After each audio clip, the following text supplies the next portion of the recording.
Hello friends, இன்னைக்கு நம்ம வந்துட்டு பாத்தீங்க அப்படின்னா trapezoidal rule, Simpson's rule பார்க்க போறோம். So trapezoidal rule, Simpson's rule ரெண்டையும் டிஃபரன்ஷியேட் பண்ணி காமிச்சிருக்கேன். ஸோ ஃபார்முலா பாருங்க, இது ரெண்டுக்கும் வித்தியாசம் என்ன அப்படிங்கிறத நம்ம இதை பார்த்தே தெரிஞ்சுக்கலாம். இங்கே h/2 வரும், இங்கே h/3. So same as it is அப்படியே இருக்கும். இங்கே பார்த்தீங்கன்னா 2 into sum of the even terms plus 4 into sum of the odd terms. So இதை மட்டும் நம்ம கேர்ஃபுல்லாக பார்த்துக்கணும். ஸோ இதோட பேசிக் பார்த்தீங்க அப்படின்னா it is used to approximate trapezoids, but it is used to approximate parabolas and quadratics.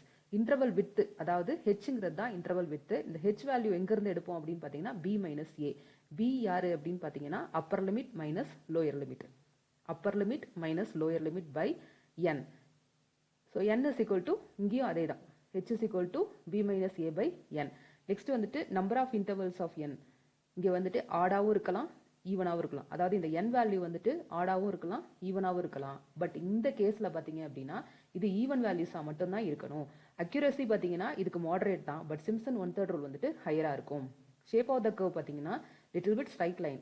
இங்கே வந்து பார்த்தீங்க அப்படின்னா பேரபோலா ஃபிட்டட் த்ரூ 3 பாயிண்ட்ஸ். ஏன்னா இது குவாட்ரட்டிக்ஸ் இல்லையா. ஸோ அப்ளிகேஷன் வந்து engineering data tables and quick அப்ராக்சிமேஷனுக்காக ட்ரெபசாய்டல் ரூல். அதே மாதிரி physics, mathematics, area, accurate area and curve எஸ்டிமேஷனுக்காக யூஸ் பண்ணுறது Simpson 1/3 rule. So example problem பார்த்தா நம்மளுக்கு இன்னும் கிளியர் ஆகிடும். ஸோ evaluate the integral கொடுத்துருக்கு 0 to 6 f of x dx, வேற f of x ஃபங்க்ஷன் என்ன கொடுத்துருக்கு அப்படின்னா x² using trapezoidal rule and Simpson's rule. இப்போ நான் ஃபர்ஸ்ட் trapezoidal rule எடுத்திருக்கேன். ஸோ trapezoidal rule வந்து பார்த்தீங்க அப்படின்னா h is equal to b minus a by n. இதுதான் நம்மளுக்கு கண்டுபிடிக்கணும் ஃபர்ஸ்ட் எடுத்தோடனே. ஸோ இதில் வந்து பார்த்தீங்கன்னா upper limit minus lower limit by n. n value already கொடுத்துருக்காங்க. n வேல்யூ வந்து என்ன கொடுத்துருக்காங்க அப்படின்னா 3. ஸோ அதை அப்படியே நம்ம யூஸ் பண்ண போகிறோம். அப்பர் லிமிட் வந்து நம்மளுக்கு 6 மைனஸ் 0/3, இதோட வேல்யூ வந்துட்டு 2. 2ங்கிறது தான் நம்மளுடைய வித். ஸோ இதை யூஸ் பண்ணி நம்ம என்ன பண்ணணும் அப்படின்னா இந்த சீரீஸ் ஆஃப் வேல்யூஸை நம்ம ஃபைண்ட் அவுட் பண்ணணும். 2ங்கிற டிஃபரன்ஸில் தான் இருக்கணும் நம்மளோட சீரீஸ். ஸோ எக்ஸோட வேல்யூஸ் பார்த்தீங்க அப்படின்னா 0, 2, 4, 6, 8 அப்படின்னு எடுத்திருக்கேன். இன்கேஸ் உங்களுக்கு 4 கிடச்சிருந்து அப்படின்னா 4, 16 இந்த 4 டேபிள்ஸில் வர மாதிரி நீங்கள் எழுதணும். So f of x is equal to x² நம்மளுக்கு கொடுத்துருக்க ஃபங்க்ஷனு. ஸோ இதோட அப்படியே ஸ்கொயர் வேல்யூஸை நம்ம போடணும். ஸ்கொயர் வேல்யூஸ் நம்ம எடுத்துட்டோம். ஸோ நெக்ஸ்ட் வந்து அப்படின்னா x0 வேல்யூ வந்துட்டு 0, x1 வேல்யூ வந்துட்டு இங்கே x1 வேல்யூ வந்துட்டு பார்த்தீங்கன்னா 4, x2 16, x3 வந்து 36. நீங்கள் 8 எடுக்க வேணாம், ஏன்னா அப்பர் லிமிட் நம்மளுக்கு 6ங்கிறனால 6ஓட இனஃப். ஸோ நம்ம ஃபார்முலாவை டைரெக்டாக நம்ம அப்ளை பண்ணணும். ஸோ அப்ளை பண்ணோம் அப்படின்னா ஃபைனல் ரிசல்ட் வந்து பார்த்தீங்க அப்படின்னா நம்மளுக்கு 76 வருது. இதே இது நம்ம என்ன பண்ணணும்னா சிம்சன் 1/3 ரூலில் same as it is use பண்ண போகிறோம். இங்கே பார்த்தீங்க அப்படின்னா h is equal to upper limit minus lower limit same as it is அதே மாதிரி கண்டுபிடிக்கணும். ஸோ ஹெச்சோட வேல்யூ கண்டுபிடிச்சிக்கலாம். இங்கே பார்த்தீங்கன்னா n வேல்யூ வந்துட்டு நம்ம அங்கே எடுத்த மாதிரி 3 எடுக்கல. இங்கே n வேல்யூ வந்து 4ன்னு எடுத்திருக்கோம். ஏன்னா ஈவன் வேல்யூஸ்க்கு மட்டும்தான் இது அப்ளிகபிள், ஆட் வேல்யூஸ்க்கு இல்லை. ஓகே, ஸோ இதில் பார்த்தீங்கன்னா லிட்டில் பிட் ஸ்லைட் ஆகும். I value xi f of x I². இதில் பாருங்க.